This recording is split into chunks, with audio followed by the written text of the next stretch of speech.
Guys, big news. The Fed just cut interest rates by 50 basis points. And I'm going to show you the history today and why I think you should run far away from the stock and crypto markets soon, but not yet.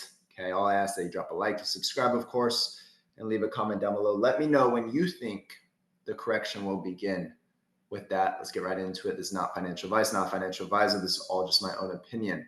So you could actually look this up on Forbes.com, guys. Federal funds rate history 1990 to 2024. Okay. So we know that recently they have been hiking rates from 2022 to 2024. They started on March 17th, 2022.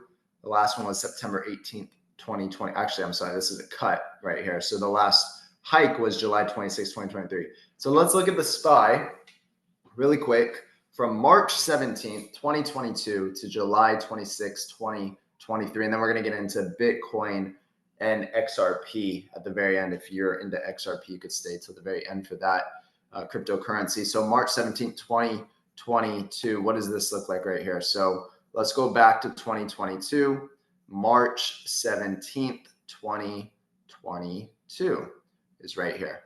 So they hiked rates right here, right when we were already below the 21 EMA. They hiked it here for the first time. And what happens? Downtrend. Okay.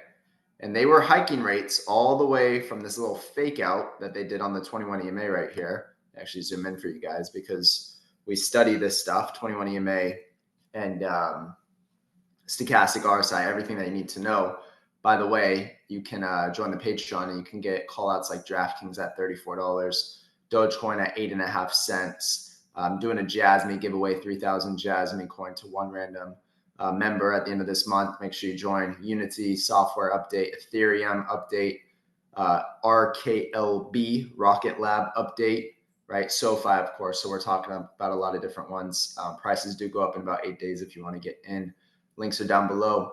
So we got the SPY, you can see right here, rate hikes, okay, and they did this all the way to July 26, 2023. So if we go back here, July 26, 2023 would be right here. So it was actually broke even. Boom, first rate hike, boom, last rate hike, another dip, and then the market rallied, okay?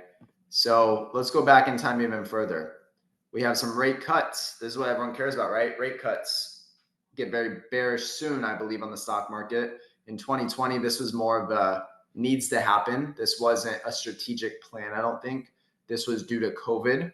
They had to cut rates, okay? So I don't really count that. But 2019, they did a rate cut August 1st, 2019 to October 31st, 2019. Let's look at the SPY. August 1st, 2019 was over here, August. Okay, so let's go right here. We got August 5th. So this week, they did a cut in 2019. What happened? Bullish from August 19th all the way to February 2020. Okay, August 2019 all the way for another year, right? Got all the way to February 2020. I'm sorry. For another 6 months. So August, September, October, November, December, January, February. So about 7 months, we were bullish. And what happens? COVID pandemic. Okay. They cut rates again. And this was out of nowhere, right? It might have been planned, but can't really do much about it. But they cut rates again in 2020. So in 2015, we knew they rigged heights a lot. And the question is this going to be like the 2008 Great Depression, the 2007? I mean, they started hiking rates. The interesting thing is September 18th, 2007, they did a 50. And guess what they just did on September 18th, 2024? A 50. So a lot of people out there putting a lot of fear out there saying, oh, the market's about to tank because from September 18th, 2007, where was the SPY in 2007? Well, I'm going to show you guys right now. And the economy has changed so much. Another indicator you have to look at is inflation. Okay. But in 2007, where were we at? This was in September 18th, 2007. So we were actually over here, guys. March, May, June, July. Okay. So we were right here, September 18th, 2007, right here. We actually rallied for about 3 more weeks. Okay. And then the crash began. So you're going to want to watch the SPY, I would say. Okay. Because this will tell you a lot about stocks and crypto now that we're in a crypto era. But you also want to learn the 21 EMA and start to understand this.